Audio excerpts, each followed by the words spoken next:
oyinza okwesanga ng'abali awo tebakyasobola kuddayo ku mirimu gyabwe mu myaka 2-3 egijja tebajja kubakwata kati naye nga tugenda mu maaso eyo muwedde.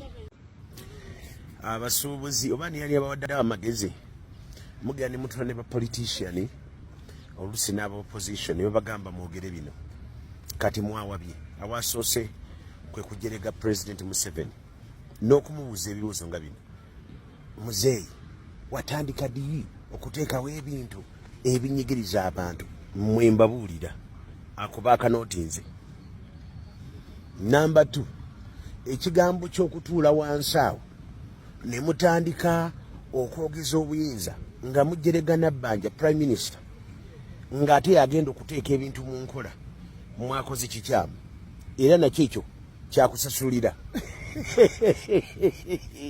Mbasekeredde gwe mwaze mumusabeko obuyambi ate gwe mukute gwe mujerega bassebo kati mwasazeewo n'okugamba nti mujja mu politikale nga ba members of parliament. Eyo Museveni gy'asula eyo gy'abeera aguge makage mwe mwakazuuka nti kati mwagala kujja ebyo abitegeera nnyo kusinga mmwe.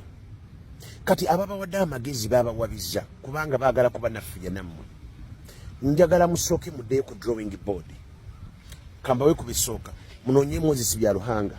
Fedda nga tukyakolera gavumenti twalinako political desk yali ya mwami Byaruhanga naye yatutumanga okugenda okunoonyereza ekiri ku ground. Bw'amala okututuusa wansi ne tumuwaye n'agenda n'abriefing omukulu. Moses Byaruhanga alina engeri gy'akwatamu ensonga naye of course naye manyi nti bamulwanyiseeyo mu State House. I know that I'm very much aware ekiriyo. Kakati nga sinaba kugenda wala mwabajerega President Museveni, you are doing a big mistake. Oyo ku myaka 8 talina kiyeeguya. Myaka 8 bamu kwasa amaanyi amatono. Ku myaka gye bamukwasa mpola wantondo.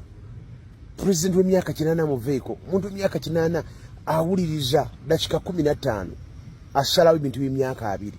Katonda abawadde omukisa mumusinkanye mumujerega mumuvuma mwogeza maanyi simwe musoose.